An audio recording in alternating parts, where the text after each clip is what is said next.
आप लोगों को क्या काम करना है, ध्यान से जो मैं क्वेश्चंस आप लोगों को सॉल्व कराऊंगा, इन क्वेश्चंस को ध्यान से देखना, समझना और 2 बार वीडियो देखने के बाद तीसरी बार इन क्वेश्चंस को आप याद करना। बस आपको इतना सा काम करना है, ठीक है। उसके साथ साथ में इस वीडियो को अपने तक सीमित मत रखो। मैं डेली वीडियो डाल रहा हूं, आप में से किसी भी व्यक्ति ने या किसी भी स्टूडेंट ने शेयर नहीं की। देखिए हमें बनाने में बहुत ज्यादा समय लगता है, ठीक है ना। तो हमें मोटिवेशन कहां से मिलेगा, हमारा मोटिवेशन जब मिलेगा जब हम आप लोगों को कोई चीज सिखाएं, आप लोग उन चीजों को सीखें और जहां से ज्यादा तक लोगों तक पहुंचाएंगे, तब हम लोगों को मोटिवेशन मिलेगा। हम लोगों को भी लगेगा कि हम आपको सपोर्ट कर रहे हैं। तो आपका देखो कुछ भी नहीं चाहिए, सिर्फ और सिर्फ आप लोगों का हमें प्यार चाहिए, और प्यार आप लोग लाइक शेयर कमेंट करके आप लोग कर सकते हैं, ठीक है। तो बस इतना सा छोटा सा काम करना है आप लोगों को, बस और कुछ भी नहीं। बाकी की जो मेहनत है वो हम आप लोगों के लिए करते हैं, वो करते रहेंगे। कुछ भी नहीं काम करना, आपको जो क्वेश्चंस मैं दे रहा हूं बस ये क्वेश्चंस आप याद करके चले जाना। आज की वीडियो और ज्यादा इंपॉर्टेंट है। हेलो स्टूडेंट्स, कैसे हैं आप सब लोग। स्वागत है आप सभी लोगों का हमारे इस यूट्यूब चैनल में। इसका नाम है वंसल, मैं हूं आकाश शर्मा। आज आप लोगों को बायोलॉजी 10th क्लास में जितने भी इंपॉर्टेंट बातें हैं वो सब बातें मैं आप लोगों को बताने वाला हूं, और इस वीडियो के माध्यम से आप लोगों को इसमें आप लोगों को नोट्स देखने को मिलेंगे, इंपॉर्टेंट क्वेश्चंस जानने को मिलेंगे, इंपॉर्टेंट डायग्राम जानने को मिलेंगे, प्रीवियस ईयर के जो PYQ हैं, पहले क्वेश्चन किस टाइप के आ चुके हैं वो जानने को मिलेंगे। मतलब एक कंप्लीट वीडियो ये एक ऐसी बना दी है कि इस वीडियो को अगर देखकर आप बोर्ड एग्जाम देने के लिए जाते हो 10th क्लास का, साइंस वाला जो पोर्सन है उसमें साइंस में भी जो बायोलॉजी है वो मोस्टली चांस है कि जो मैं बातें इसमें बताऊंगा, जो बातें मैं आपको समझाऊंगा, इसमें आप लोगों का सभी चीज़ें आपके साइंस वाले बायोलॉजी वाले जो टॉपिक है उसमें कवर हो जाएगा, ठीक है। चलिए सबसे पहले चलते हैं, हम जानते हैं सजीव क्या है। प्रकृति में पाए जाने वाले वे पदार्थ जिनमें जनन, वृद्धि, विकास और संवेदनशीलता का गुण पाया जाता है उन्हीं को हम सजीव बोलते हैं। तो देखो सजीव क्या है ये तो पेपर में नहीं आता, लेकिन हाँ ये ज़रूर पेपर में पूछा जाता है कि सजीव जो है, सजीव के अंदर लक्षण क्या है। तो आप बिल्कुल ऐसे समझ लो कि बाई चांस आप क्लास में बैठे हुए हैं, उस क्लास में मान लो प्लास्टिक की चेयर पड़ी हुई है, एक तरफ चेयर है और एक तरफ चेयर पर बैठने वाले आपके टीचर हैं, ठीक है। तो आपको इन दोनों में क्या करना है, डिफरेंस करना है। आप कहेंगे कि जो हमारी कुर्सी है उसमें गमन और गति की जो विशेषता है वो देखने को नहीं मिलेगी, स्वतः नहीं होगी, लेकिन आपके टीचर एक जगह से दूसरी जगह पर जा सकते हैं। मतलब आपके जो टीचर हैं, जो मानव हैं, वो सजीव हैं, ठीक है। सजीवों में भोजन, हवा और जल की आवश्यकता होती है। मतलब आपके टीचर भोजन भी खाते हैं, हवा भी लेते हैं और जल का भी इस्तेमाल करते हैं, लेकिन प्लास्टिक की चेयर वो इसका इस्तेमाल नहीं करती, मतलब निर्जीव नहीं करते इनका इस्तेमाल। सजीव में वृद्धि होती है, मतलब आपके जो टीचर हैं आज से 50 मतलब कि 15-20 साल पहले वो उनका मतलब कि जो आकार है वो थोड़ा कम होगा, या फिर आप ये समझ सकते हैं कि वृद्धि का गुण जो होता है वो सजीव में होता है और मतलब निर्जीवों में नहीं होता। अगला है, सजीवों द्वारा वह आंतरिक उद्दीपनों के प्रति अनुक्रिया प्रदर्शित होती है और इसी गुण को संवेदनशीलता कहते हैं। संवेदनशीलता जो गुण है वो सजीव में होगा, लेकिन निर्जीवों में संवेदनशीलता का जो गुण होता है वो देखने को नहीं मिलता। आगे बात करते हैं, सजीवों में विभिन्न प्रकार की जैविक क्रियाएं संपन्न होती हैं। मतलब हमारे शरीर में जैविक क्रियाएं संपन्न होंगी, उन्हें हम कंबाइंड रूप से क्या बोल देते हैं, मेटाबॉलिज्म हम बोल देंगे, ठीक है ना। यहाँ पर आप देख पा रहे होंगे कि जो मेटाबॉलिज्म है इसके अंदर 2 चीज़ें आती हैं। एक तो आती है अपचयी क्रियाएं। अपचयी क्रिया मोस्ट इंपोर्टेंट है, क्योंकि यहाँ से मैंने देखा था कि ऑब्जेक्टिव क्वेश्चन बनता है कि जो जटिल संरचना है, जटिल संरचना को सरल संरचनाओं में तोड़ने का जो काम करेगा वो कौन करेगा, वो करेंगी हमारी अपचयी क्रियाएं। अपचयी क्रिया में पाचन और श्वसन आता है, ठीक है ना। और उपचयी क्रियाएं जो होती हैं इनमें क्या होता है, प्रकाश संश्लेषण होगा, प्रोटीन का निर्माण होगा। मतलब कहीं पर किसी चीज़ को बनेगा तो बनेगी उपचय क्रिया में, और अपचय क्रिया के अंदर चीज़ें ब्रेक होती हैं, ठीक है ना। आई थिंक समझ में आ गया होगा। और लास्ट है, जीवों में जनन द्वारा अपने समान संतति का निर्माण किया जाता है। तो इस तरीके से आप देख पा रहे होंगे, कि हमने सजीव के अंदर क्या गुण होते हैं वो देख लिए। पेपर में सजीव और निर्जीव से संबंधित क्वेश्चन पूछे जाते हैं, तो आप आराम से जवाब दे देना। अगला प्रश्न आपके बोर्ड एग्जाम में आ सकता है, वो ये है कि जैव प्रक्रम मतलब लाइफ प्रोसेस जो है ये क्या है, ये आपका आ सकता है, ठीक है। तो वे सभी प्रक्रम जो संयुक्त रूप से जीव के अनुरक्षण का कार्य करते हैं उन्हीं प्रक्रम को हम बोलते हैं जैव प्रक्रम। जैव प्रक्रम में देखो हमने आपको पोषण पढ़ाया था जिसको न्यूट्रिशन बोलते हैं, रेस्पिरेशन पढ़ाया था, श्वसन पढ़ाया है, ट्रांसपोर्ट मतलब कि वहन पढ़ाया है, एक्सक्रेशन मतलब कि ये हमने उत्सर्जन पढ़ाया है। तो इन सभी चारों चीज़ों के बारे में हम जानकारी बता चुके हैं, ठीक है। आइए अब हम बात करते हैं आगे। जैसे हम आगे चलेंगे, शरीर के लिए आवश्यक कच्ची सामग्री क्या है, मतलब जो तुम भोजन के रूप में शरीर में डालते हो वही कच्ची सामग्री है, ठीक है ना। जो भी चीज़ तुम खाते हो वो कच्ची सामग्री है। अगर प्रकाश संश्लेषण की बात करें तो प्रकाश संश्लेषण में CO2 और जल ये कच्ची सामग्री होती है। चलिए आपको यहाँ तक बात समझ में आ गई होगी। आगे बात करते हैं, अब हम बात करते हैं स्वपोषी पोषण और विषम पोषी पोषण में अंतर क्या है। अगर अंतर ना भी आए तो डायरेक्ट भी तुमसे पूछा जा सकता है कि स्वपोषी कौन होते हैं, विषम पोषी कौन होते हैं, ऐसे पेपर में आ जाता है, ठीक है ना। तो वो जो पेपर में आपका आ जाए तो बताएंगे पोषण का वह तरीका जिसमें जीव अपने आसपास के वातावरण के में उपस्थित अजैव पदार्थ जैसे CO2 और जल, सूर्य के प्रकाश से अपना भोजन स्वयं बना लेते हैं, उन्हीं को हम बोलेंगे स्वपोषी। आप एक शब्द में अगर बोलना चाहो, जो जीव अपना भोजन स्वयं बना लेता है वो स्वपोषी कहलाएगा। जैसे ज़्यादातर हरे पेड़ पौधे जो होते हैं वो ऐसे ही होते हैं, कुछ जीवाणु भी ऐसे देखने को मिल जाते हैं। विषमपोषी पोषण का वह तरीका जिसमें जीव अपना भोजन स्वयं नहीं बना सकता बल्कि अपने भोजन के लिए अन्य जीवों पर निर्भर होता है। तो आप कह सकते हो कि जो अपना भोजन स्वयं ना बनाकर दूसरों से भोजन प्राप्त करते हैं उसी को हम विषमपोषी पोषण बोल देंगे। अमीबा से लेकर मानव तक कैसे हैं हम सब लोग, ऐसे ही हैं, दूसरों से भोजन प्राप्त करते हैं, ठीक है ना। चलिए आगे बढ़ते हैं। आगे आप देख पा रहे होंगे स्वपोषी पोषण। तो स्वपोषी पोषण हरे पेड़ पौधे कुछ जीवाणुओं में होता है जो प्रकाश संश्लेषण कर सकते हैं, मतलब जिनमें प्रकाश संश्लेषण होगा वो स्वपोषी होते हैं, उनको उत्पादक भी कहा जाता है, ये भी ध्यान रखना। पेपर में सबसे ज़्यादा पूछा जा रहा है ये वाला क्वेश्चन। इसमें क्या है, प्रकाश संश्लेषण। प्रकाश संश्लेषण किसे कहते हैं, ये पेपर में आता है और आपके मॉडल में दे रखा होगा कि प्रकाश संश्लेषण के लिए प्रकाश आवश्यक है सिद्ध करो, प्रकाश संश्लेषण के लिए CO2 आवश्यक है सिद्ध करो, प्रकाश संश्लेषण में ऑक्सीजन गैस रिलीज होती है सिद्ध करो। तो कुछ एक्सपेरिमेंट हैं तो उन्हें भी आप रिवाइज करके चले जाना, ठीक है। यह प्रक्रम है जिसमें स्वपोषी बाहर से लिए पदार्थों को ऊर्जा संचित रूप में परिवर्तित कर देता है, ठीक है। ये पदार्थ CO2 तथा जल के रूप में लिए जाते हैं जो सूर्य के प्रकाश और क्लोरोफिल की उपस्थिति में कार्बोहाइड्रेट में परिवर्तित कर देते हैं। तो आपको समझ में आ गया होगा। यहाँ पर आप इसे भी देख सकते हो, नीचे की साइड में कुछ मैंने दे रखा है आपको। CO2 कहाँ से मिलेगा, वायुमंडल से मिल जाएगा। 12H2O ये कहाँ से मिलेगा, मृदा से मिलेगा, जड़ द्वारा अवशोषित करेगा, ठीक है ना। सूर्य का प्रकाश सूर्य से मिल जाएगा। क्लोरोफिल क्लोरोप्लास्ट में होगी जो पत्ती के अंदर होगी, ठीक है। तो ये सब क्रिया होने के बाद में क्या हो जाता है, प्रकाश संश्लेषण होता है। प्रकाश संश्लेषण होने के बाद ग्लूकोज बनेगा, मतलब भोजन बन जाएगा। यहाँ पर ऑक्सीजन प्राणयुक्त वायु रिलीज हो जाती है, ठीक है ना। तो इस तरीके से आपको दिखाई दे रहा होगा। इस प्रकाश संश्लेषण के जो रिएक्शन आपको दिखाई दे रही है, रिएक्शन अच्छे से पढ़ के जाना, अच्छे से देख लो इसे, ये पेपर में पूछी जाती है, ठीक है ना। यहाँ पर आपके सामने दिखाई दे रहा है कि कौन सी चीज़ कहाँ से मिलेगी। तो सूर्य का प्रकाश सूर्य से, क्लोरोफिल पत्ती के क्लोरोप्लास्ट में, जो CO2 होगा वो वायुमंडल से मिल जाएगा और जल भूमि से मिल जाएगा। चलिए आगे बढ़ते हैं। आगे हम देखते हैं पाचन। अच्छा प्रश्न है, पाचन पेपर में सबसे ज़्यादा पूछा जा रहा है, ये पेपर में बहुत ज़्यादा आ रहा है, लॉन्ग क्वेश्चन में आता है ये वाला। पाचन वह प्रक्रिया है जिसके द्वारा भोजन के जटिल अवयवों को सरल और अवशोष से बनाया जाता है। मतलब हम क्या काम करते हैं, भोजन का ये जटिल अवयव है, इस जटिल अवयव को सरल अवयव में तोड़ने का काम जो को करेगा वो कौन करेगा, पाचन करेगा, ठीक है ना। तो इस तरीके से जटिल अणु को सरल अणुओं में ब्रेक कर देता है। चलिए आगे बढ़ते हैं। मुख गुहिका मतलब आपके मुंह की बात कर रहा है ये, ठीक है। तो मुख के अंदर क्या क्या चीज़ें होती हैं वो तो तुम्हें पता ही होंगी ऑलरेडी, ठीक है। तो मुख गुहिका में इसमें एक पेशी है, चलायमान जीभ होती है। जीभ भोजन में लार को मिलाने, चबाने और निगलने का काम करती है।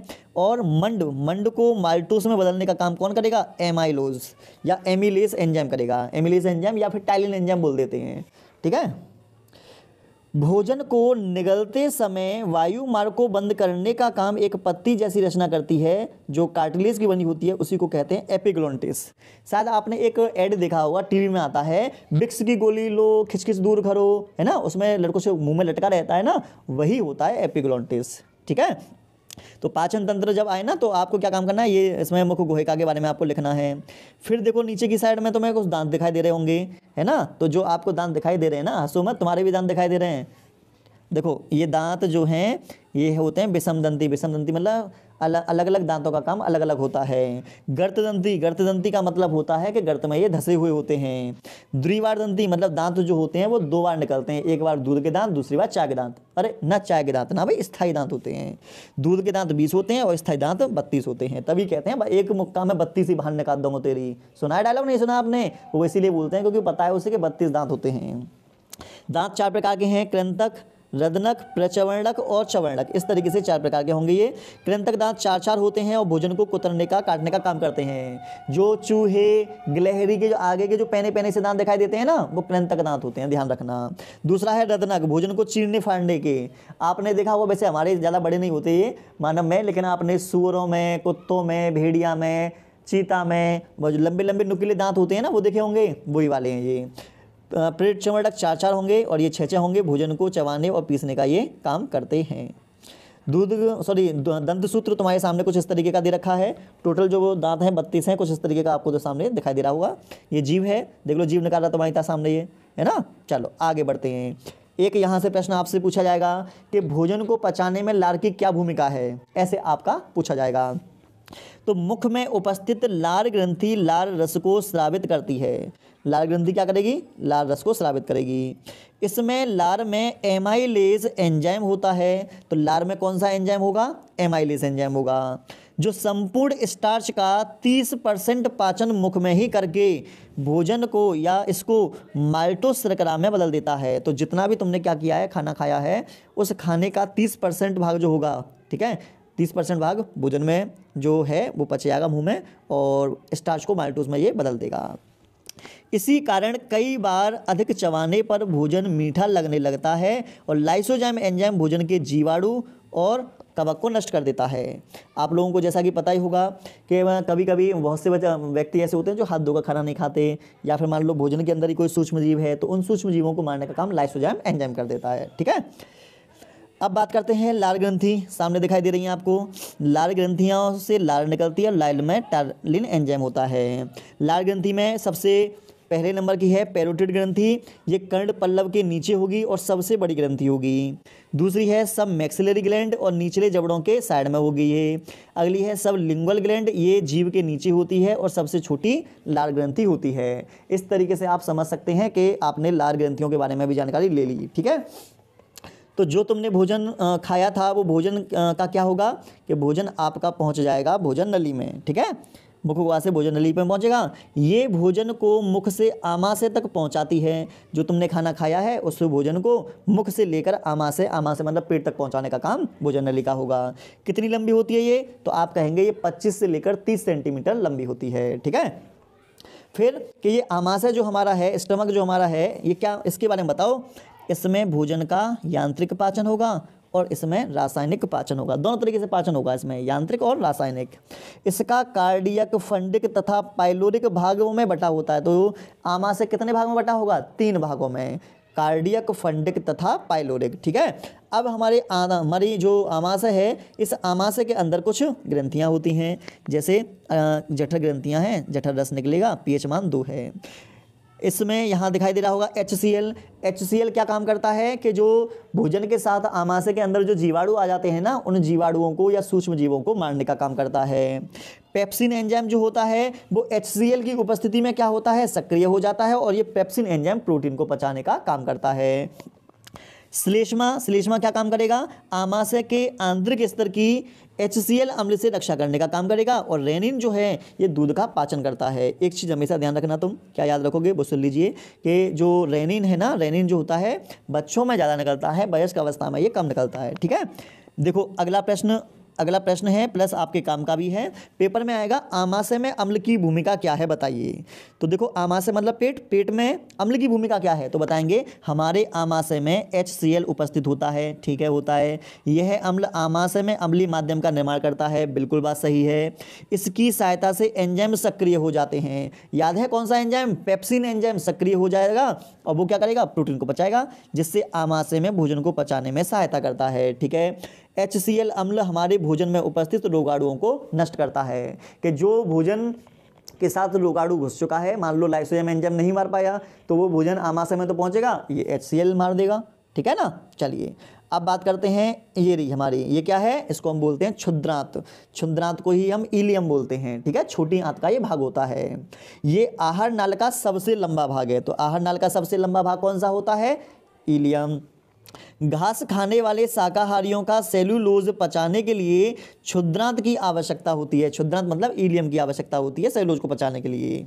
ये कार्बोहाइड्रेट, प्रोटीन, वसा का पूर्ण पाचक स्थल है। इसका मतलब समझ रहे हैं आप? इस जगह पर पूरी तरीके से कार्बोहाइड्रेट भी पच जाएगा, प्रोटीन भी पच जाएगा और वसा भी इस जगह पर पच जाएगा। मतलब तीनों चीज़ें आसानी से यहाँ पर पच जाती हैं, ये कहना चाह रहा है वो, है ना। आगे बढ़ते हैं। ये दे रखा है हमको आंत्र रस। आंत्र रस मतलब जो आंतों से निकलने वाला रस है उसको आंत्र रस बोलते हैं। माल्टेज एंजाइम माल्टोज को पचाएगा। माल्टोज ग्लूकोज के 2 अणुओं से मिलकर बना होता है। सुक्रेज सुक्रोज को पचाएगा। सुक्रोज ग्लूकोज और फ्रक्टोज से मिलकर बना होता है, तो सुक्रोज ग्लूकोज और फ्रक्टोज में टूट जाता है। लैक्टेज लैक्टोज को पचाएगा। लैक्टेज ग्लूकोज और गैलेक्टोज जो होता है इससे मिलकर बना होगा। लाइपेज एंजाइम जो होगा वसा को पचाएगा। ये वसा अम्ल और ग्लिसरॉल से मिलकर बना होता है। इरेप्सिन हार्मोन ये प्रोटीन को पचाएगा और प्रोटीन जो होती है वो एमिनो अम्लों में टूट जाती है। तो इस तरीके से आप देख पा रहे होंगे कि यहाँ पर ये कार्बोहाइड्रेट को, यहाँ पर ये वसा को, यहाँ पर ये प्रोटीन को पचाने का काम करता है। ठीक है, आइए आगे बढ़ते हैं। अब आप जैसे आगे बढ़ेंगे तो देखो यहाँ पर आप आ गए वसा का पाचन, मतलब आपने भोजन के साथ कुछ फैटी चीज़ें खाई हैं, ठीक है, मोमोज, सैंडविच है, बर्गर वगैरह आप खा रहे हो, या फिर मान लो बरूले वगैरह खा रहे हो नुमाइश में जाकर, या मान लो कचौड़ियाँ मार रहे हो आप, तो उन्हें भी तो पचाना पड़ेगा। वसा का पाचन आहार नाल के छुंद्रांत में होता है। छुंद्रांत का मतलब छोटी आंत। आमाशय में लाइपेज उन पर क्रिया करता है और वसा को खंडित कर देता है, मतलब वसा को तोड़ देता है। इसके बाद छुंद्रांत के यकृत द्वारा स्रावित पित्तरस, तो पेपर में आएगा पित्तरस कहाँ से निकलता है बताओ, तो कहेंगे पित्तरस लिवर से निकलता है, यकृत से। वसा का इमल्सीकरण कर देता है, वसा के बड़े बड़े अणुओं को छोटे छोटे अणुओं में तोड़ देता है। इसका मतलब ये है। अग्नाशय रस इस खंडित वसा को वसीय अम्ल और ग्लिसरॉल में बदल देता है, क्योंकि अग्नाशय रस के अंदर लाइपेज होता है ना। इस प्रकार वसा का छुंद्रांत में क्या हो जाती है, वसा आसानी से पच जाती है। यहाँ पर आपको दिखाई दे भी रहा होगा। विटामिन जो होती हैं, विटामिन का पाचन नहीं होता, ये ध्यान रखना, ये सीधे अवशोषित होते हैं। आइए अब पढ़ते हैं इसको। हाँ, क्षुद्रांत में भोजन का पाचन। पेपर में आपसे ये भी पूछा जा सकता है कि क्षुद्रांत मतलब छोटी आंत में भोजन का पाचन कैसे होता है। पचे हुए भोजन को छोटी आंत अवशोषित करती है, कि जो भोजन हमारा पच चुका है उस पचे भोजन को छोटी आंत क्या करेगी, अवशोषित करेगी। क्षुद्रांत के आंतरिक स्तर पर अनेक उंगली जैसी रचना दीर्घरोम विलाई कहते हैं। ये भोजन के लिए सतही क्षेत्रफल बढ़ा देती है, जिससे अवशोषण की क्षमता भी बढ़ जाती है। ये इस भोजन को शरीर में पहुंचा देती है, मतलब कि जो भोजन छोटी आंत में था अवशोषित होकर कहाँ पर पहुंच जाएगा, वो छोटी आंत में पहुंच जाएगा। फिर बड़ी आंत, ये जल का क्या करेगा, अवशोषण करेगा और अपचित भोजन को शरीर से गुदा द्वारा शरीर से बाहर निकालने का ये काम करेगा। ये भी आप ध्यान रखना। ठीक है जी, तो ये तो हमारा था पाचन तंत्र। पाचन तंत्र को देख लेना, इसका जो चित्र है, इसका चित्र मैं तुम्हें मतलब कि दे दूंगा, वैसे आप लोग बना लेना, ठीक है। और पाचन तंत्र हमेशा ध्यान रखना, चित्र सहित वर्णन आता है। तो पाचन तंत्र में मुख गुहिका, भोजन नलिका, आमाशय, छोटी आंत, बड़ी आंत, ये चीज़ें बतानी होती हैं आपको, ठीक है। अब बात करते हैं हम यकृत की। यकृत को हम लिवर बोलते हैं। यह मानव शरीर की सबसे बड़ी भारी ग्रंथि होती है, जो पित्तरस को स्रावित करती है, मतलब पित्तरस यहाँ से निकलेगा, जो पित्ताशय में एकत्रित होता है। मतलब इकट्ठा कहाँ पर होगा, ये इकट्ठा होगा पित्ताशय में। अब ये पित्तरस के क्या काम है, यह क्षारीय द्रव होता है, जो आमाशय से आए भोजन को क्षारीय बनाने का काम करेगा। भोजन सड़ने से रोकता है और जीवाणुओं को भी ये नष्ट करने का काम करता है। आहार नाल में क्रमाकुंचन गति होती है, ये भी आप ध्यान रखना। तो ये तो थे पित्तरस के काम। अब बात करते हैं हम किसके, यकृत के। लिवर क्या काम करता है, यकृत ग्लूकोज को ग्लाइकोजन में बदलकर संचित करता है। मतलब हमारे शरीर के अंदर, हमारे लिवर के अंदर जो भोजन स्टोर होता है वो ग्लाइकोजन के रूप में होता है, ठीक है। यकृत की कुफुर कोशिकाएं पुरानी आरबीसी को खाती हैं। मतलब हमारे खून के अंदर लाल रुधिराणु होते हैं, आरबीसी जिनको बोल देते हैं। इन आरबीसी को कुफुर कोशिकाएं खा जाती हैं और कुफुर कोशिकाएं लिवर के अंदर होती हैं। हेपेरिन और फाइब्रिनोजन का निर्माण करता है। हेपेरिन और फाइब्रिनोजन ये विशेष प्रकार की प्रोटीन है, इनका निर्माण कौन करेगा, लिवर करेगा। ये ध्यान रखिएगा, ठीक है। यहाँ पर आप लोगों को दिखाई दे रही होगी अग्नाशयी ग्रंथि। ये अग्नाशयी ग्रंथि को हम पेनक्रियाज बोलते हैं, ठीक है। ये कैसी ग्रंथि है, तो आप कहेंगे ये मिश्रित ग्रंथि है। ये मिश्रित ग्रंथि इसलिए है क्योंकि इस ग्रंथि से एंजाइम भी निकलते हैं और इस ग्रंथि से हार्मोन भी रिलीज होते हैं। याद हो तो आपको एक नाम आता है इंसुलिन। इंसुलिन हार्मोन इसी से निकलता है, जिसकी कमी से डायबिटीज रोग हो जाता है। लेकिन यहाँ पर हमें क्या दिखना है, जो पूर्ण पाचक रस अग्नाशय रस स्रावित करता है। हमें यहाँ पर रस से काम है, एंजाइम से काम है। प्रोटीन को पचाना है तो ट्रिप्सिन के माध्यम से पचाएंगे और पेप्टोन्स में बदल देंगे। वसा को पचाना है तो लाइपेस वसा अम्ल में बदल देगा। स्टार्च को पचाना है तो एमाइलेज एंजाइम इसको ग्लूकोज में बदल देगा। तो इस तरीके से आपने देखा। तो ये हमारा एक टॉपिक खत्म होता है। ये टॉपिक हमारा लाइफ प्रोसेस में न्यूट्रिशन से संबंधित था। तो ये अभी जो आपने पढ़ा है ये मोस्ट इंपोर्टेंट है। आप इस वीडियो को मेरे कहने पर पेपर से पहले 2 से 3 बार देख लो और इसमें जो नोट्स दिखाए जा रहे हैं उनको रिवाइज कर लो, ठीक है, उनको याद कर लो अच्छे तरीके से, क्योंकि पेपर में यहाँ से क्वेश्चंस आपके आने वाले हैं। ये है वायवीय श्वसन, ये है अवायवीय श्वसन। तो जो ऑक्सीजन की उपस्थिति में होगा वो वायवीय श्वसन, जो ऑक्सीजन के अभाव में होगा उसको बोलेंगे अवायवीय श्वसन। इसमें ग्लूकोज का पूर्ण ऑक्सीकरण होता है, इसमें ग्लूकोज का अपूर्ण ऑक्सीकरण होता है। ये क्रिया माइटोकॉन्ड्रिया वाले भाग में होगी, ये क्रिया कोशिका द्रव वाले भाग में होगी। इसमें अधिक ऊर्जा ATP 38 ATP बनेंगे, इसमें कम ऊर्जा 2 ATP बनेंगे। इसमें अंतिम उत्पाद CO2 और जल बनता है, इसमें अंतिम उत्पाद एथेनॉल बनेगा, लैक्टिक अम्ल और CO2 बनेगा। इस तरीके से ये बनेंगे, ठीक है ना। मानव, टिड्डा, मछली, मेढक ये तो हो जाएंगे हमारे वायवीय श्वसन के। अवायवीय श्वसन में संचित बीज, कैक्टस और जीवाणु कवक ये सभी बन जाएंगे, ठीक है।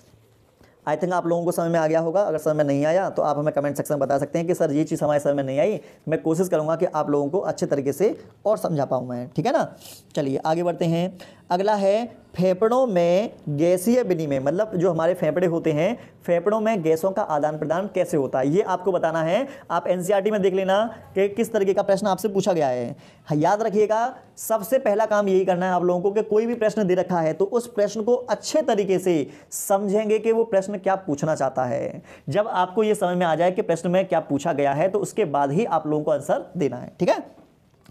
फेफड़े के अंदर मार्ग छोटी और नलिकाओं से विभाजित हो जाती है, जो अंत में गुब्बारे जैसी रचना में बदल जाती है, जिसे वायुकोश या कूपिका कहते हैं।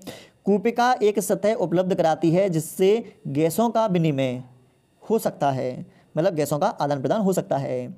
कूपिकाओं की भित्ति में रुधिर वाहिकाओं का विशाल जाल होता है, ये भी आप ध्यान रखना। और नीचे की तरफ देखो, ऑक्सीजन युक्त वायु पहले आएगी कूपिका में, कूपिका से रक्त से ऑक्सीजन युक्त RBC के साथ मिलकर ऑक्सी हीमोग्लोबिन बनाएगा, फिर धमनी द्वारा ऊतकों में जाएगा, फिर ग्लूकोज का ऑक्सीकरण करेगा और यहाँ से CO2 का उत्पादन हो जाएगा। इस तरीके से चलता है ये काम। अब देखिए कितनी इंपॉर्टेंट बातें मैं तुम्हें बता रहा हूँ। ये दे रखा है हीमोग्लोबिन। हीमोग्लोबिन जो होता है खून के अंदर होता है, ठीक है। ये लोह युक्त प्रोटीन है। तो पेपर में मिलेगा कि क्या हमारे हीमोग्लोबिन में लोहा है, तो कहेंगे बिल्कुल होता है भाई लोहा। इसी के कारण खून लाल रंग का होता है। पेपर में आएगा कि खून कैसा होता है, कैसे रंग का हुआ खून, पता है ना तुमको खून कैसा है, तो तुम कहोगे पीले रंग का होता है सर जी हमारा। तो अरे बेटा पीले रंग का ना है, लाल रंग का होता है। चलो मात्रा कितनी है खून, तुम्हारे अंदर तो 2-4 लीटर तो निकलेगा ना निकलेगा, कि बाल्टी भर के निकल आएगा। एक स्वस्थ मनुष्य में 12 से लेकर 16 ग्राम प्रति 100 ml रक्त में जो होता है हीमोग्लोबिन, ये मिल जाएगा, ध्यान रखना। कार्य क्या होता है, हीमोग्लोबिन ऑक्सीजन को फेफड़ों से विभिन्न ऊतकों तक ले जाने का ये क्या करता है, ये काम करता है, ये भी ध्यान रखना। मतलब ऑक्सीजन को ट्रांसपोर्ट करने का काम हीमोग्लोबिन करता है। एक चीज और ध्यान रखना, हीमोग्लोबिन को श्वसन वर्णक बोलते हैं, ठीक है ना।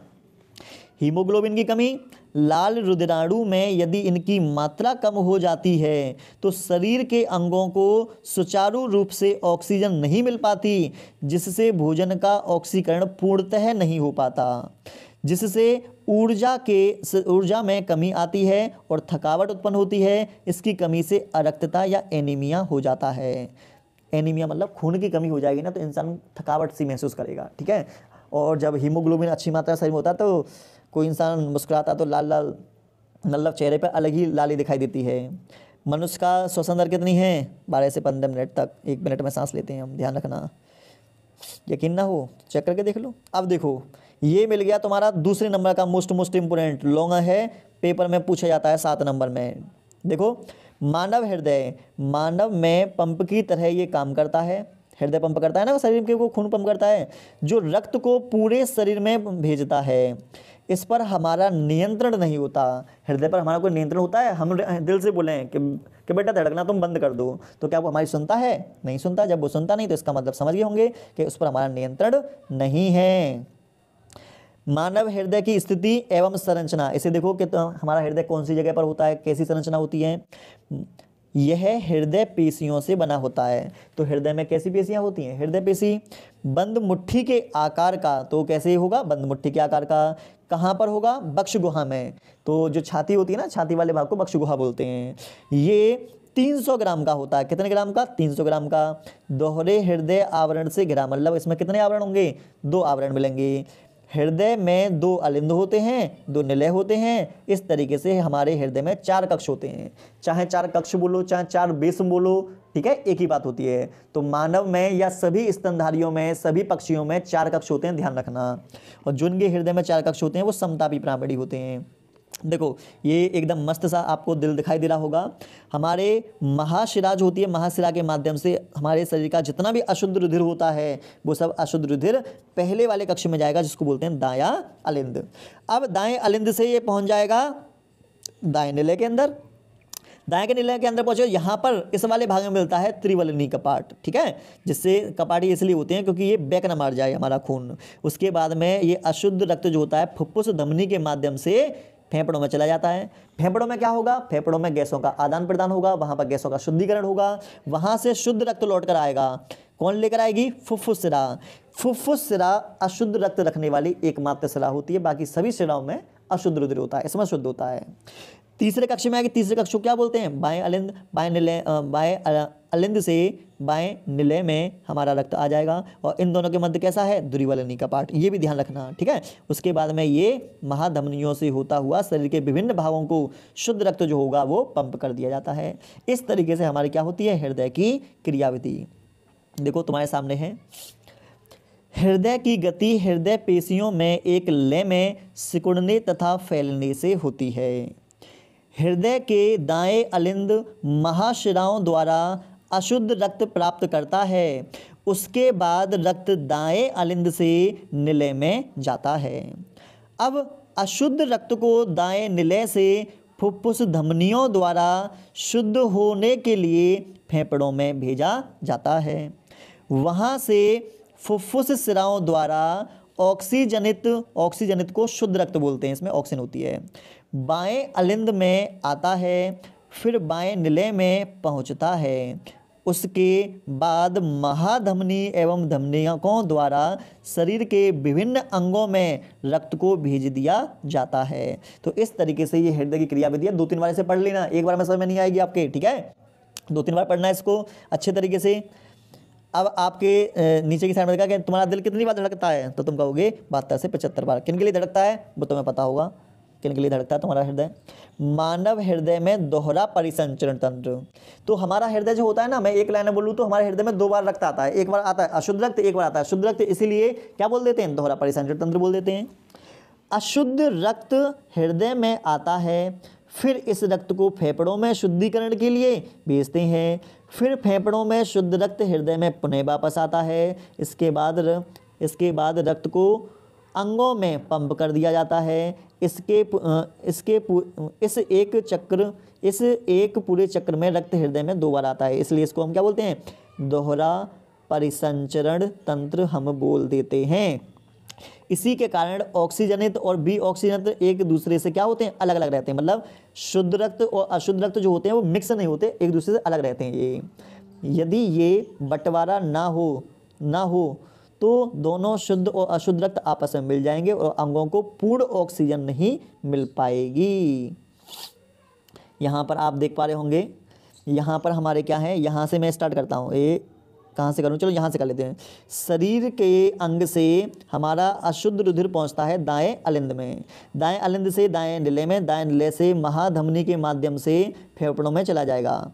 फेफड़ों में अशुद्ध रुधिर गया है, अशुद्ध रुधिर वो फेफड़ों से फिर शुद्ध होकर आएगा, शुद्ध होकर आएगा तो फुफ्फुस शिरा में आएगा। ऑक्सीजनित शुद्ध रक्त होता है।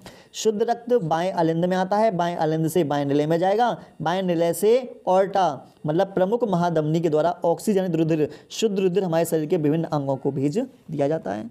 इस तरीके से देखो, ऑर्टा महाधमनी सबसे बड़ी धमनी है, वेना के बाद सबसे बड़ी महाशिरा है, ये भी ध्यान रखना।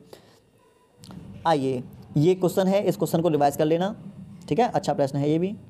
आगे बढ़ते हैं। ये लीजिए, यहाँ से प्रश्न बहुत आ रहा है आज के समय में। जाइलम, आप ये भी बोल सकते हो कि पौधों में जल और खनिज लवणों का परिवहन कैसे होता है, ठीक है, तो आप बताएंगे जाइलम के माध्यम से होगा। और देख लो इसे, जाइलम पौधे में मृदा से प्राप्त जल एवं खनिज लवणों का वहन करती है। तो जल और खनिज लवणों का वहन कौन करता है? जाइलम। जा से जल, जा से जाइलम, ठीक है, समझ में आ गया होगा आपके। ये वाहिनिकाओं द्वारा होता है। तो वाहिकाओं और वाहिनिकाओं ये दोनों नाम किसके अंतर्गत आते हैं? जाइलम के अंतर्गत, ठीक है।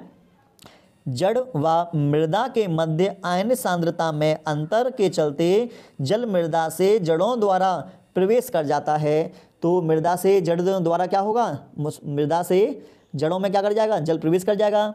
इसी के साथ एक जल स्तंभ का निर्माण हो जाता है। जल स्तंभ का मतलब एक सीढ़ी सी बन जाती है, स्तंभ सा बन जाता है जल की, जो कि जल को लगातार ऊपर की ओर ढकेलता है, ऊपर की ओर ढकेलेगा। यही दाब जल को ऊंचे वृक्षों में विभिन्न भागों तक पहुंचाता है। तो अगर दाब को बोलें तो इसे मूल दाब बोल सकते हैं हम, ठीक है ना, मूल दाब। काफ़ी इंपॉर्टेंट है, जाइलम को आप याद करके जाना, टिक लगा हुआ है, इंपॉर्टेंट है ये। यही जल पादपों के वायवीय भागों द्वारा वाष्प के रूप में जल की हानि वाष्पो उत्सर्जन कहलाती है। मतलब जब हमारे पौधे जो होते हैं जल को वाष्प के रूप में बाहर निकालते हैं तो उस क्रिया को वाष्पोत्सर्जन कहते हैं, ठीक है। फिर देखो यहाँ पर दे रखा है महत्व, क्या फायदा है वाष्पोत्सर्जन का? वाष्पो उत्सर्जन जल के अवशोषण, जड़ से पत्तियों तक जल उसमें विलय खनिज लवणों की ऊपरी मुखी गति में सहायक है। मतलब जड़ से पत्तियों तक जल जो होता है वो ऊपर की तरफ जाता है, ठीक है ना, तो इसीलिए ऊपरी मुखी बोला है हमने। पौधों के तापमान में भी सहायता करता है कौन? वाष्पो उत्सर्जन। वाष्पोत्सर्जन के कितने प्रकार हैं? तो बताएंगे 3 प्रकार हैं, सामने देख रहे होंगे। रंध्रीय, रंध्री मतलब स्टोमेटा, स्टोमेटा से 80 से 90%। पेपर में ये भी आ आता है कि स्टोमेटा जो होते हैं, स्टोमेटा में कितनी कोशिकाएं होती हैं? तो बोलेंगे 2, इसको रक्षक कोशिका बोलते हैं। उपत्वचीय के माध्यम से 5 से 10% और बातरंध्री के माध्यम से सिर्फ 1%। बातरंध्र जो होता है पौधों में गैसों के विनिमय में हेल्प करता है, ध्यान रखना। छाल जो होती है ना वहाँ मिलता है ये। क्या प्रभाव पड़ता है? वायु की आर्द्रता बढ़ेगी तो वाष्पोत्सर्जन की दर घट जाएगी, वायु की गति बढ़ेगी तो वाष्पोत्सर्जन बढ़ जाएगा, प्रकाश अधिक होगा तो वाष्पोत्सर्जन बढ़ जाएगा, तापमान ज़्यादा होगा तो वाष्पोत्सर्जन बढ़ जाएगा। ये भी आप ध्यान रखना। आइए अब हम चलते हैं यहाँ पर, भोजन एवं कार्बनिक पदार्थों का परिवहन कैसे होता है ये आपको बताना है। काफ़ी इंपॉर्टेंट है, टिक लगा हुआ है, पेपर में इसके आने की संभावना है। प्रश्न की भाषा कुछ अलग तरीके से वो दे सकते हैं। क्वेश्चंस को अच्छे तरीके से समझना कि क्वेश्चन में क्या पूछा जा रहा है, उसके आधार पर फिर आप आंसर देना, ठीक है ना। क्योंकि जरूरी नहीं है कि डायरेक्ट वो इस तरीके से लिखे, प्रश्न पूछने का तरीका कुछ अलग हो सकता है। तो प्रश्न को समझने की कोशिश करना कि वो हमसे क्या कहना चाह रहा है। प्रकाश संश्लेषण उत्पादों का फ्लोएम ऊतक द्वारा परिवहन स्थानांतरण कहलाता है। तो प्रकाश संश्लेषण से क्या बनेगा? ग्लूकोज बनेगा। ग्लूकोज क्या होगा? सुक्रोज के रूप में एक जगह से दूसरी जगह पर जाएगा और मंड के रूप में क्या होगा? इकट्ठा हो जाएगा। पहला पॉइंट, फ्लोएम एमिनो अम्ल अन्य पदार्थों का भी परिवहन करता है। तो ऐसा नहीं कि फ्लोएम से केवल मंड को मतलब कि एक जगह से दूसरी जगह पहुंचाते हैं, एमिनो अम्ल वगैरह हो गया या अन्य पदार्थ हैं उनको भी ये पहुंचा देता है। ये पदार्थ विशेष रूप से जड़ के भंडारण, मतलब जैसे तुमने देखो गाजर हो गई, मूली हो गई, वहाँ पर इकट्ठे किए जाते हैं। फलों में भोजन इकट्ठा होता है, बीजों में होता है, वृद्धि वाले अंगों तक ले जाए जाते हैं। इनका स्थलांतरण सहकोशिका, तो सहकोशिका फ्लोएम ऊतक होता है। फ्लोएम ऊतक के अंतर्गत सहकोशिका आती है कि सहकोशिका की सहायता से चालनी नलिका में ऊपरी मुखी अधोमुखी दोनों दिशाओं में होता है। मतलब भोजन पौधे के ऊपरी भाग में और नीचे वाले भागों में दोनों तरफ जाएगा, इसलिए ऊपरी मुखी और अधोमुखी दोनों शब्दों का इस्तेमाल यहाँ पर किया गया है। अगला है फ्लोएम द्वारा स्थानांतरण ऊर्जा के प्रयोग से पूरा होता है। सुक्रोज, ध्यान रखना ये इंपोर्टेंट है, सुक्रोज फ्लोएम ऊतक से एटीपी ऊर्जा से परासरण बल द्वारा स्थानांतरित होता है। तो इसका मतलब समझ में आ गया होगा, एक जगह से दूसरी जगह पर जो भोजन पहुंचता है वो सुक्रोज के माध्यम से पहुंचेगा और एटीपी जो होती है वो खर्च भी होती है यहाँ पर, ठीक है। आगे बढ़ते हैं। आगे है वृक्क में मूत्र निर्माण प्रक्रिया। वृक्क को हम बोलते हैं किडनी। किडनी में किस तरीके से मूत्र का निर्माण होता है ये बताना है। कई तरीके से पेपर में पूछा जा सकता है, लैंग्वेज कुछ अलग हो सकती है, तो प्रश्न की भाषा को अच्छे तरीके से समझना, क्या कहना चाह रहा है वो, उसके आधार पर आंसर देना है। मोस्ट इंपोर्टेंट है ये, नेफ्रॉन वाला है ये, और नेफ्रॉन की क्रियाविधि, नेफ्रॉन के बारे में बहुत ज़्यादा पेपर में पूछा जा रहा है आजकल। वृक्क की संरचनात्मक व क्रियात्मक इकाई वृक्काणु नेफ्रॉन कहलाती है। क्या कहलाती है? नेफ्रॉन। इसके निम्न भाग हैं। पहला केशिका गुच्छ है, ये पतली भित्ति वाला रुधिर कोशिकाओं का एक गुच्छा होता है। दूसरा बोमेन संपुट प्याले के आकार का होता है, नलिकाकार भाग और संग्राहक वाहिनी। आपने दर्शन नहीं किए तो एक बार इसके दर्शन कर लो। ये रही आपकी नेफ्रॉन। नेफ्रॉन कुछ इस तरीके की आप लोगों को दिखाई देती है।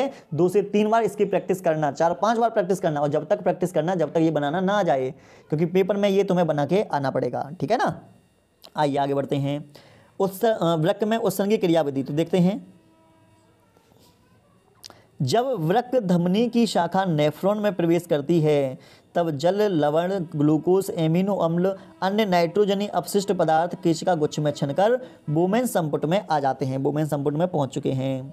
वर्णात्मक पुनः अवशोषण, नेफ्रॉन के नलिकाकार भाग में शरीर के लिए उपयोगी पदार्थ जैसे ग्लूकोज, एमिनो अम्ल, लवण, जल का पुनः अवशोषण हो जाता है। मतलब जिन जिन चीज़ों की हमें आवश्यकता है उनको हम अवशोषित कर लेंगे, और जो शरीर के लिए आवश्यक नहीं है उन्हें हम बाहर निकाल देंगे, ठीक है ना।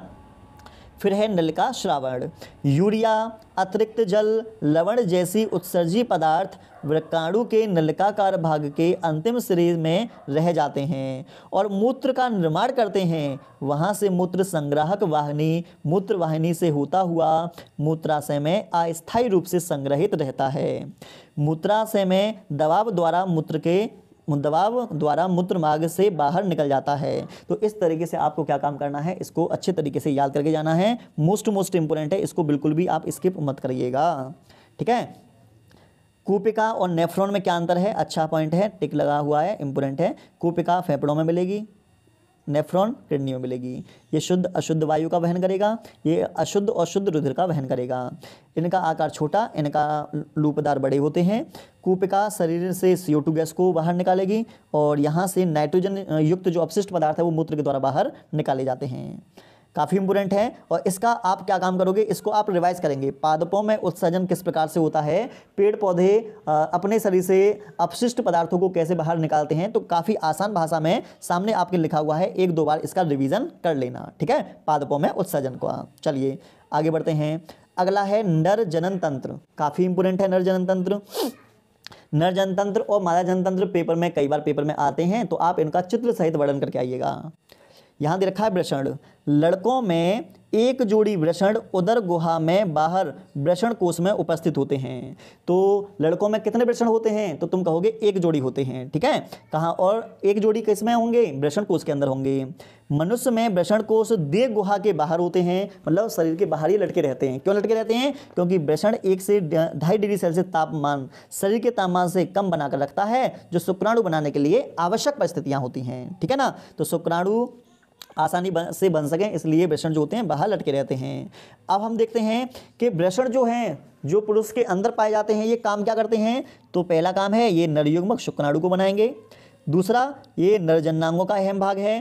तीसरा, वृषण द्वारा स्रावित हार्मोन शुक्राणु को पोषण प्रदान करते हैं। इसके अतिरिक्त ये स्राव ही शुक्राणुओं के मादा स्थानांतरण में सहायता करेंगे। बिल्कुल सही बात कर रहा हूँ मैं। वृषण ग्रंथि से टेस्टोस्टेरोन हार्मोन निकलता है। टेस्टोस्टेरोन अगर ना दे वो, तो बाई चांस वो तुमको एंड्रोजन भी बोल सकता है, जो पुरुषों के अंदर होता है। इसी की वजह से लड़कों में क्या होता है, लड़कों में यौवनारंभ आता है, मतलब दाढ़ी मूंछ का निकलना, जनन अंगों का विकसित होना, शुक्राणु का निर्माण होना, ये सब आते हैं। शुक्राणु उत्पादन का नियंत्रण करेगा, तो इसे भी आप ध्यान रखना। काफ़ी इंपोर्टेंट है, वृषण के कार्य पेपर में बहुत पूछे जाते हैं। अब बात करते हैं शुक्रवाहिनी। किसकी बात करेंगे, शुक्रवाहिनी। तो शुक्रवाहिनी को वास्ट डिफरेंस बोलते हैं। तो क्वेश्चन ऐसे भी बन आ सकता है कि निम्न में से कौन सा मादा जनन तंत्र का भाग नहीं है। 4 ऑप्शन दे देगा, 4 ऑप्शन में एक शुक्रवाहिनी भी मिलेगी। तो शुक्रवाहिनी किसका भाग है, तो कहेंगे शुक्रवाहिनी जो होता है वो पुरुष का भाग होता है, ना कि माता का, ठीक है। शुक्राणुओं को वृषण से शिश्न तक पहुंचाने का काम शुक्रवाहिनी का होता है। फिर मूत्र मार्ग, यह मूत्र और वीर्य दोनों के बाहर जाने का मार्ग है, और इसी को हम क्या बोल देते हैं, मूत्र मार्ग। जब सामान्य अवस्था होगी तो मूत्र से बाहर निकलेगा, जब किसी से लैंगिक संबंध बनाया जाता है तो उस समय यहाँ से वीर्य बाहर निकलता है। अब बात करते हैं शिश्न। शिश्न को पेनिस बोलते हैं। यह नर का मैथुन अंग है। मैथुन अंग का मतलब संभोग के दौरान लड़के का जो पेनिस है, यही मादा की योनि के अंदर प्रवेश करता है। सामान्य स्थिति में ये छोटा होता है, शिथिल होता है। इस समय ये मूत्र को उत्सर्जित करता है। जब संभोग किया जाता है, संभोग को सेक्स बोलते हैं, ठीक है। संभोग किया जाता है तब क्या होगा, देखते हैं क्या होता है। हाँ, तब यह शिश्न लंबा हो जाता है, बड़ा हो जाता है और कड़ा हो जाता है। इस समय वीर्य को मादा के शरीर में छोड़ने का काम करता है। वीर्य जब मादा के शरीर में जाएगा तभी तो शुक्राणु पहुंचेंगे, तभी तो निषेचन होगा, तभी तो लेडीज प्रेग्नेंट होगी, ठीक है ना। नर जनन ग्रंथियां क्या हैं? शुक्राशय ग्रंथि तथा प्रोस्टेट ग्रंथि अपने स्राव द्वारा शुक्रवाहिनी में डालती हैं। ये क्या काम करेगा? शुक्राणु को तरल माध्यम में लाएगा। यह माध्यम शुक्राणु को पोषण प्रदान करेगा। इनके द्वारा स्थानांतरण में सहायता होगी और शुक्राणु तथा ग्रंथियों का स्राव मिलकर क्या बनाएगा? वीर्य को बनाएगा। और वीर्य जो होता है वो पुरुष का बहुत ही ज़्यादा अहम तरल पदार्थ होता है। तो इस तरीके से आपने देखा पुरुष जनतंत्र, पेपर में लॉन्ग आंसर में पूछा जाता है, ठीक है ना। एक है मादा जनतंत्र, ये भी काफ़ी आता है। चलो स्त्री जनतंत्र देखो, स्त्री जनतंत्र में मोस्ट इंपोर्टेंट पार्ट है पहले अंडाशय। क्या है? अंडाशय। मादा युग्मक अथवा अंडाणु का निर्माण अंडाशय में होता है, तो अंडाशय में मादा युग्मक बनेंगे। पहला पॉइंट, लड़की के जन्म के समय ही अंडाशय में हजारों अपरिपक्व अंड होते हैं, मतलब हजारों की संख्या में अविकसित अंड होंगे। दूसरा, यौवना आरंभ पर इनमें से कुछ अंड परिपक्व होने लगते हैं, मतलब कुछ अंड विकसित होने लगते हैं। अगला, दो में से एक अंडाशय हर महीने एक परिपक्व अंड को उत्पन्न करता है, मतलब 14वें दिन अंड क्या होगा? रिलीज होगा। अगला है, अंडाशय एस्ट्रोजन और प्रोजेस्टेरोन हार्मोन उत्पन्न करता है। मतलब पेपर में आ जाए कि एस्ट्रोजन हार्मोन को कौन निकालेगा, तो बोलेंगे अंडाशय निकालेगा। और एस्ट्रोजन हार्मोन जो को हम स्त्री हार्मोन बोलते हैं, क्योंकि स्त्री में मिलता है, ठीक है। आगे बढ़ते हैं। आगे आपको दिखाई देगा ये रहा अंडवाहिनी। अंडवाहिनी को फैलोपियन नलिका बोल देते हैं, डिंब वाहिनी भी बोलते हैं इसको। अंडाशय द्वारा उत्पन्न अंड को गर्भाशय में स्थानांतरण करती है, ठीक है, ठीक है। अब यहाँ पर देखते हैं, यहाँ पर दे रखा है गर्भाशय में स्थानांतरण करती है, तो बोलेंगे अंड को फैलोपियन नलिका में स्थानांतरण करती है, ये ऐसे आएगा, ठीक है। अंड व शुक्राणु का निषेचन जो होता है वो कहाँ पर होगा? फैलोपियन नलिका में। तो पेपर में आएगा कि महिला के अंदर अंड का निषेचन कहाँ होता है? बोल देना फैलोपियन नलिका में होता है। गर्भाशय, यूटेरस बोलते हैं इसको, यह एक थैलीनुमा संरचना है। तो गर्भाशय कैसी है? थैलीनुमा संरचना, जहां पर शिशु का विकास होता है। तो शिशु का विकास कहाँ होगा? गर्भाशय में। गर्भाशय 7.5 सेंटीमीटर लंबा, 5 सेंटीमीटर चौड़ा और 3 सेंटीमीटर मोटा होता है, ये भी आप ध्यान रखिएगा। आगे क्या है? आगे तो योनि है, और क्या है आगे? योनि को वेजाइना बोल देते हैं। योनि स्त्री का मैथुन कक्ष है। मैथुन कक्ष मतलब लैंगिक संबंध बनाने के दौरान लड़के का पेनिस इसी जगह में प्रवेश करेगा। इसमें मैथुन के समय लड़के का शिश्न प्रवेश करता है। योनि लगभग 8 सेंटीमीटर लंबी होती है। तो कितनी होती है? एक मतलब वयस्क महिला है तो उस वयस्क महिला में कितनी लंबी होगी? ये 8 सेंटीमीटर। गर्भाशय का सर्विक्स इसके ऊपरी भाग में खुलता है, ये भी ध्यान रखना। ये तीर काफ़ी इंपोर्टेंट है। कुंवारी कन्याओं में योनि के मुख पर एक झिल्ली के समान पर्दा होता है जिसे योनिच्छद कहते हैं। उसे क्या बोलेंगे? योनिच्छद। लैंगिक संपर्क शारीरिक परिश्रम या व्यायाम से यह फट जाती है। मतलब अगर किसी महिला की योनि के ऊपर योनिच्छद दिखाई नहीं देता है तो आप ये नहीं कह सकते कि उसने किसी के साथ लैंगिक संबंध बनाया होगा। हो सकता है कि वो योनिच्छद जो है, जो पर्दा है, वो शारीरिक श्रम के दौरान या फिर किसी खेलकूद के दौरान फट जाए, ठीक है ना। लेकिन हाँ, लैंगिक संबंध बनाने के दौरान जो वो झिल्ली है वो ज़्यादातर फट जाती है। आगे बात करते हैं भगशिष्णु। लेविया माइनोरा के अग्र छोर पर छोटा सा उत्थानशील एवं संवेदनशील अंग क्लाइटोरिस होता है। क्या होगा? क्लाइटोरिस। ये नर शिश्न के समजात है, मतलब नर में जो पेनिस होता है, महिलाओं में पेनिस के समान भगशिष्णु होता है। बर्थोलिन ग्रंथि और पेरिनियल ग्रंथि, ये ऐसी दो ग्रंथियां मिलती हैं। बर्थोलिन ग्रंथि योनि को क्या करेगा? चिकना बनाएगा। जिस समय लैंगिक संबंध बनना होगा उस समय तरल पदार्थ निकलेगा यहाँ से, जिससे आसानी से लैंगिक संबंध बन सके। और पेरिनियल ग्रंथि से जो तरल पदार्थ निकलता है वो जीवाणु रोधक है, मतलब योनि को क्या किससे बचाएगा? जीवाणुओं से बचाने का काम करेगा, ठीक है। आइए यहाँ तक हम पहुँच चुके हैं, अब थोड़ा सा और आगे बढ़ते हैं। यहाँ पर है विखंडन। पेपर में बहुत ज़्यादा आ रहा है विखंडन, मैंने अभी खुद देखा था, बहुत ज़्यादा पेपर में आ रहा है। ये अलैंगिक जनन की कुछ विधियाँ आपके सामने प्रस्तुत कर रहा हूँ मैं। तो इस प्रक्रम में एक कोशिका 2 या 2 से अधिक कोशिकाओं में विभाजित हो जाती है। मेरे पास कोई एक कोशिका थी, वो एक कोशिका 2 या 2 से अधिक कोशिका में विभाजित होगी, तो उसे क्या बोलेंगे हम? विखंडन, ठीक है, फिजन बोल देते हैं। यहाँ पर आपको दिखाई भी दे रहा होगा द्विविखंडन। द्विविखंडन को बाइनरी फिजन बोल देते हैं। और बहुविखंडन, इसमें एक जीव की कोशिका 2 भागों में विभाजित हो जाती है। 2 भागों में विभाजित होगी तो द्विविखंडन बोल देंगे। इसमें जीव की कोशिका अनेक भागों में विभाजित हो जाती है। अनेक भाग में विभाजित हो जाएगी तो हम इसी को क्या बोल देंगे? बहुविखंडन, ठीक है ना। द्विखंडन में कोशिकाएं कुछ जीव जैसे अमीबा, में कोशिका का विभाजन किसी अन्य तल में हो सकता है, जबकि लीशमानिया जैसे जीवों में एक निश्चित तल पर होता है। तो यहाँ पर आपको दिखाई दे रहा होगा अमीबा, किस तरीके से अमीबा ब्रेक हो रहा है, ठीक है ना। 1 से 2 अमीबा बनना है ना, तो इसी को द्विविखंडन बोलते हैं। बहुविखंडन में जीव अनेक संतति कोशिका में विभाजित हो जाता है, जैसे मलेरिया परजीवी प्लाज्मोडियम है, और ये प्लाज्मोडियम क्या करेगा, मलेरिया कर देता है शरीर में, ठीक है ना। दिखाई दे रहे होंगे, एक कोशिका से अनेक कोशिका बन रही है यहाँ पर। और ये दे रखा है खंडन भी देखो पेपर के लिए काफ़ी इंपॉर्टेंट है, बहुत आ रहा है पेपर में ये खंडन को फ्रेगमेंटेशन बोल देते हैं। इस प्रजनन विधि में सरल संरचना वाले बहुकोशिकीय जीव विकसित होकर छोटे छोटे टुकड़ों में खंडित हो जाते हैं। ये टुकड़े वृद्धि करके नए जीव को विकसित कर देता है, और ऐसी क्रिया देखने को मिलती है स्पाइरोगायरा में, ठीक है। स्पाइरोगायरा जहाँ से टूट जाता है वहीं से नए स्पाइरोगायरा का निर्माण हो जाता है, और स्पाइरोगायरा को तालाब का रेशम बोल देते हैं। चलिए अगला देखते हैं। अगला है पुनरुद्भवन, ये भी पेपर में धुआंधार पूछा जा रहा है, ठीक है। इस प्रक्रम में किसी कारणवश जब कोई जीव कुछ टुकड़ों में टूट जाता है, तब प्रत्येक टुकड़ा टूटकर नए जीव में विकसित हो जाता है। इसी को हम पुनरुद्भवन बोल देते हैं। प्लेनेरिया या हाइड्रेला, ये इसका एग्जाम्पल है। हाइड्रा और प्लेनेरिया, इन दोनों में से कोई ना कोई एक एग्जाम्पल पूछ लिया जाता है। नीचे की साइड में तो मैं दिखाई भी दे रहा होगा, ये प्लेनेरिया है। प्लेनेरिया 3 भागों में टूट गया और तीनों भागों से नए जीव का विकास हो गया। आगे बात करते हैं हम, ये आपके सामने दे रखा है मुकुलन को बडिंग बोल देते हैं। काफ़ी अच्छा है और पेपर में कई बार पूछा जा चुका है कि मुकुलन निम्न में से किस में होता है, यीस्ट में, और यीस्ट ना दे तो वो हाइड्रा दे देगा, ठीक है ना।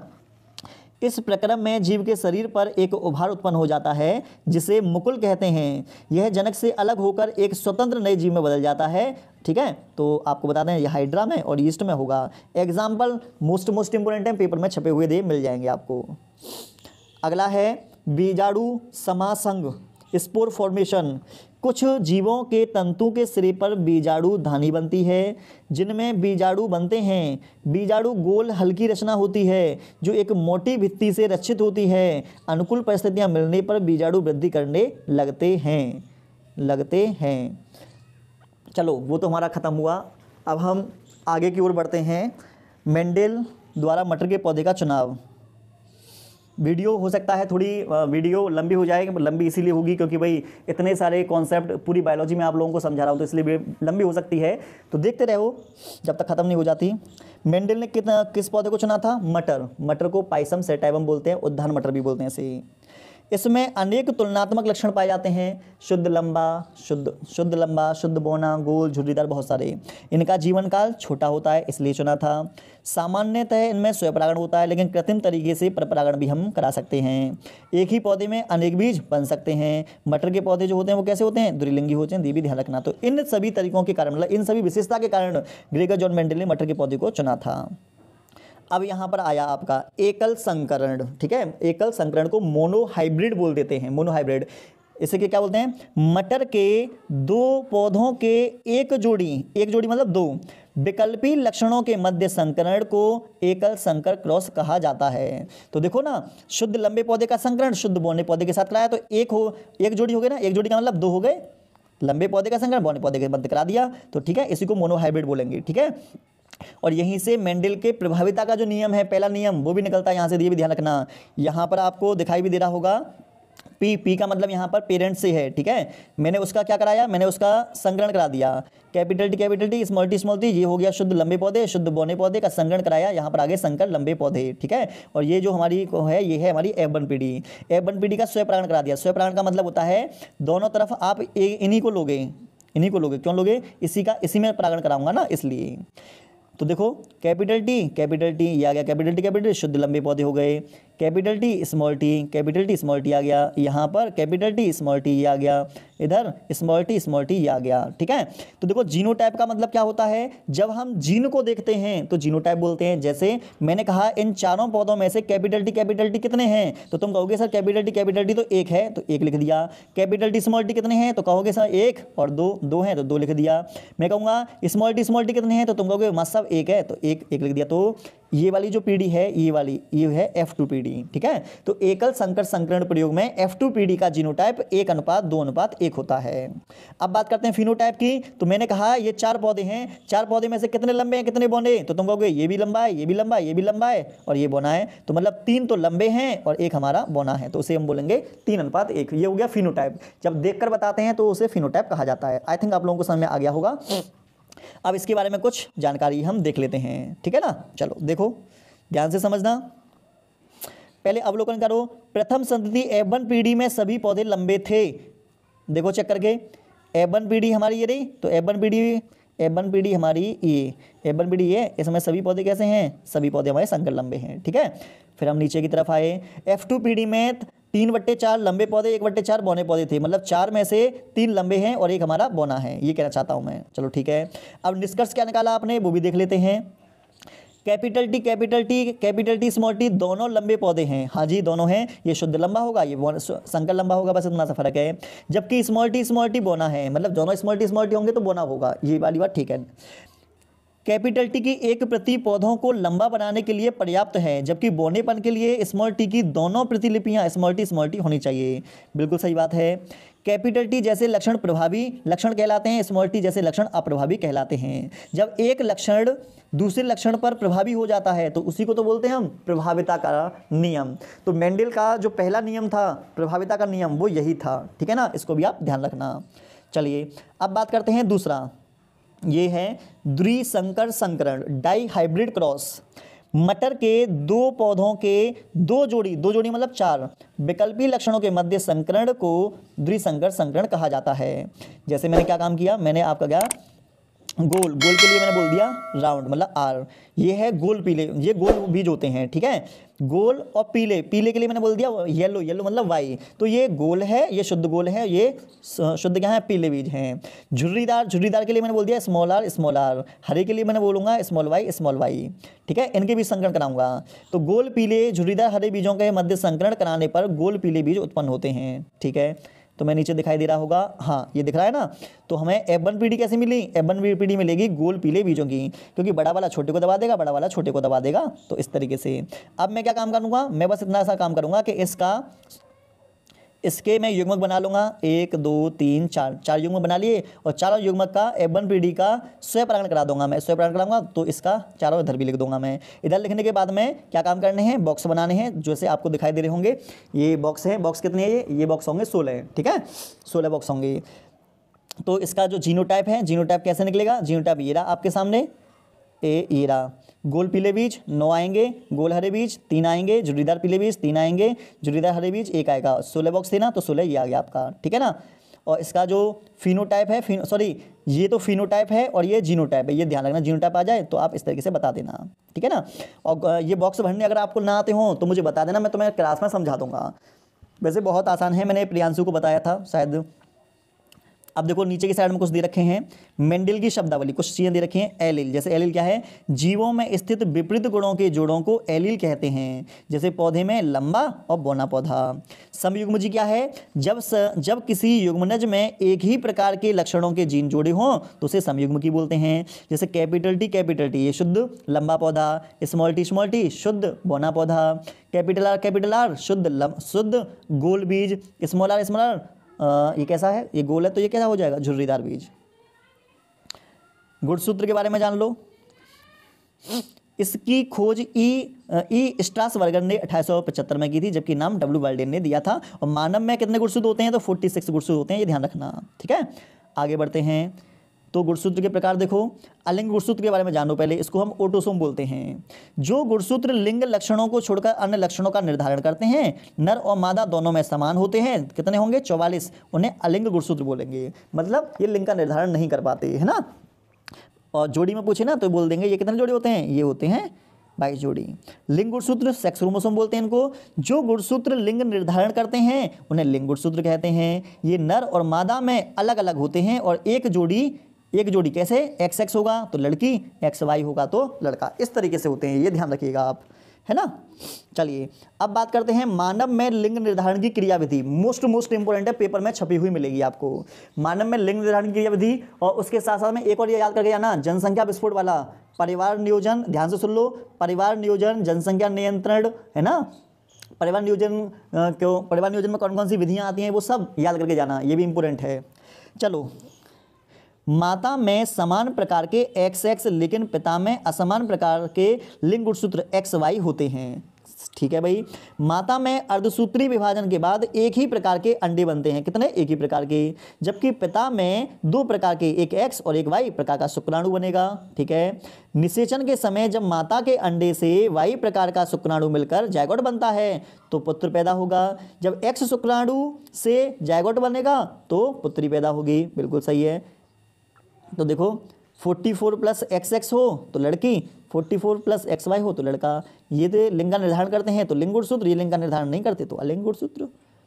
ठीक है ना। चलो अब बात करते हैं जैव विकास। सामने दिखाई दे रहा होगा, जैव विकास धीमी गति से होने वाला वह क्रमिक परिवर्तन है जिसके परिणाम स्वरूप पूर्ण काल के सरल संरचना वाले निम्न कोटि के प्राणियों से आधुनिक जटिल एवं उच्च कोटि के प्राणियों का उद्विकास हुआ है, उसी को जैव विकास कहा जाता है।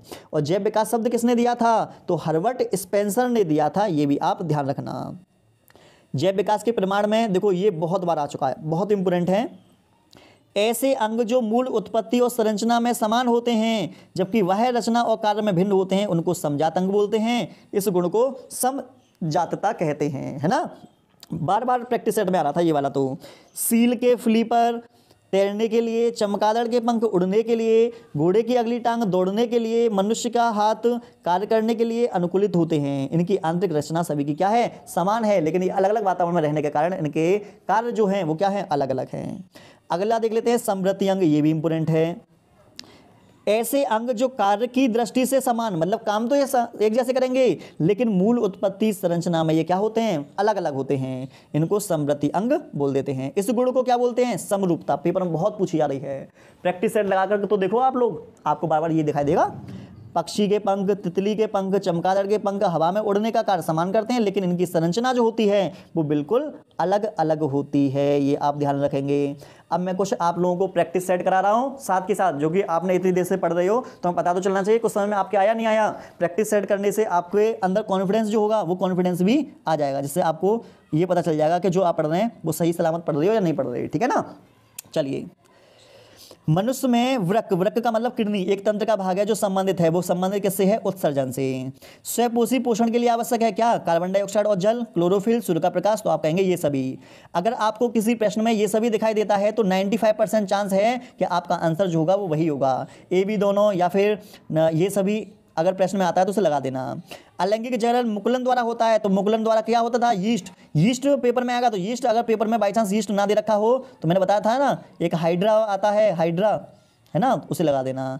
परागकोश में होते हैं, परागकोश के अंदर क्या होते हैं? परागकोश के अंदर परागकण होते हैं। ठीक है ना। स्वपोषी तथा स्वपरागण तथा परपरागण में अंतर बताइए। तो वही है, जब परागण की क्रिया एक ही पुष्प के जब उसी पुष्प का परागकण उसी पुष्प के वर्तकाग्र पर आएगा तो उसे स्वपरागण। जब एक ही जाति के 2 पौधों में एक पुष्प का परागकण दूसरे पौधे के वर्तकाग्र पर जाएगा तो उसे परपरागण बोलते हैं।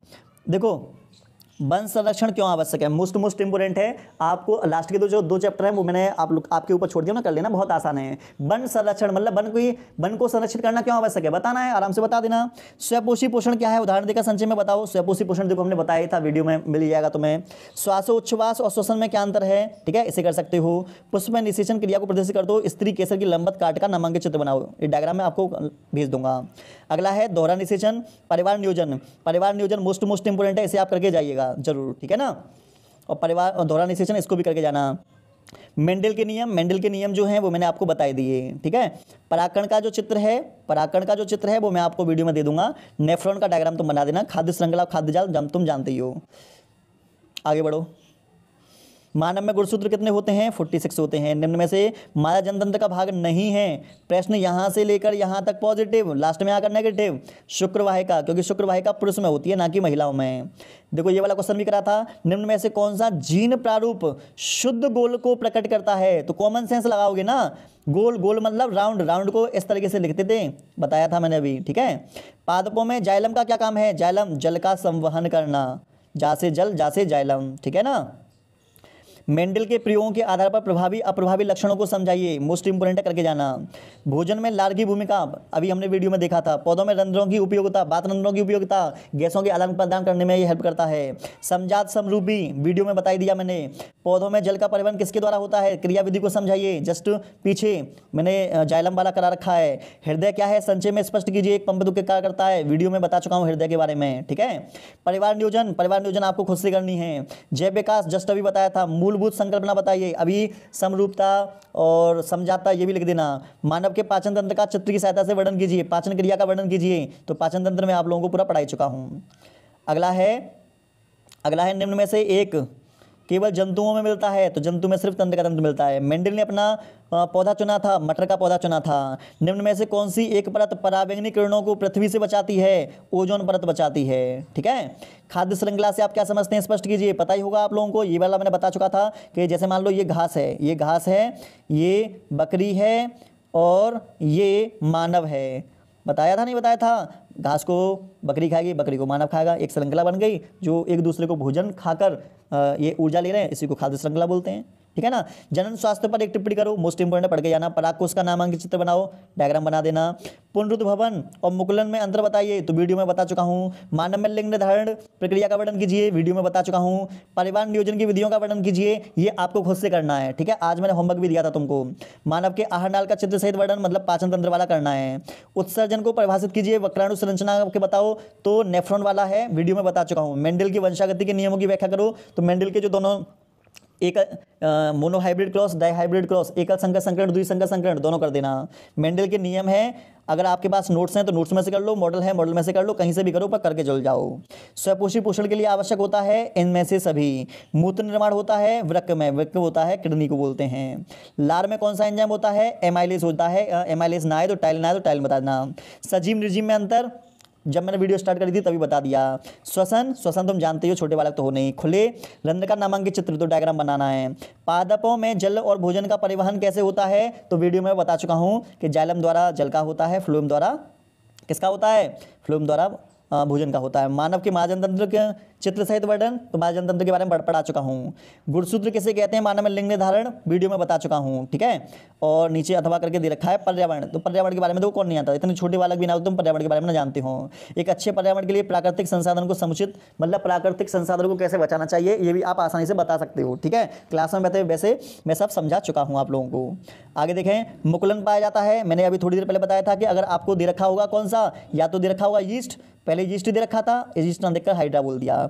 जीवाश्म ऊर्जा का स्रोत है, जीवाश्म ऊर्जा का स्रोत होता है कोयला या पेट्रोल, तो यहां पर दे रखा है कोयला। अगर बाई चांस कोयला को हटा के पेट्रोल दे दे तो पेट्रोल पर टिक मार देना, ठीक है। निम्न में से कौन सा महाजन तंत्र का भाग नहीं है? तो शुक्रवाहिका, ये भाग नहीं है। स्वपोषण पोषण के लिए आवश्यक है, तो बताएंगे ये सभी। अगला है, क्या होगा यदि हम एक पोषी स्तर के सभी जीवों को नष्ट कर दें?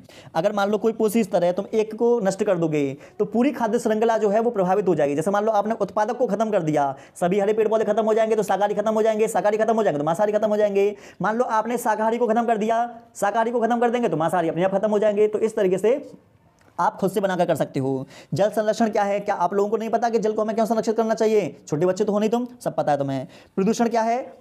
इसके विभिन्न प्रकार का नाम बताओ। सब जानते हो कि प्रदूषण क्या होता है, आराम से कर दोगे तुम। पौधों में जल का परिवहन कैसे होता है? वीडियो में बता चुका हूं मैं, ठीक है ना, इसी वीडियो में बताया है। तंत्र का तंत्र रहने दो, परिवार नियोजन आप कर लेना। पाचन तंत्र मैंने पढ़ाई दिया आप लोगों को। ऊर्जा गृह किसे बोलते हैं? माइटोकॉन्ड्रिया को। किडनी का क्या काम है? उत्सर्जन का काम है। जीवाश्म ऊर्जा का स्रोत है, मैंने बताया था थोड़ी देर पहले कि कोयला या पेट्रोल आए, तो पहले कोयला आया था, अब पेट्रोल आ गया।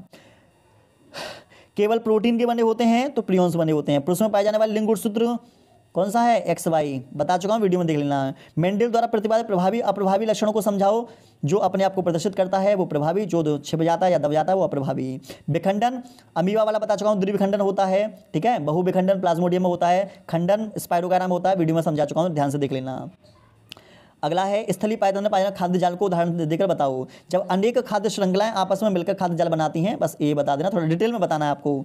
ओजोन परत के बारे में तुम बता दोगे कि हमारे ओजोन परत जो होती है O3 जो होती है वातावरण से अंतरिक्ष से आने वाले हानिकारक पराबैंगनी किरणों को से बचाती है पृथ्वी को। समझाता समरूपता बता दोगे, वीडियो में बता दिया, मेंडल के नियम समझा दिए, पाचन तंत्र समझा दिया, ठीक है। इस तरीके से आप लोग खुद देख रहे हो कि अब आसानी से हो जाएंगे तुम्हारे। पादप में जाइलम का क्या काम है, जल का वहन करेगा, ठीक है। गर्म जल प्राप्त करने के लिए सौर ऊर्जा जल तापक का उपयोग किस दिन नहीं हो सकता, जिस दिन बादल हो, बादल होंगे तो सूर्य नहीं निकलेगा, ठीक है ना।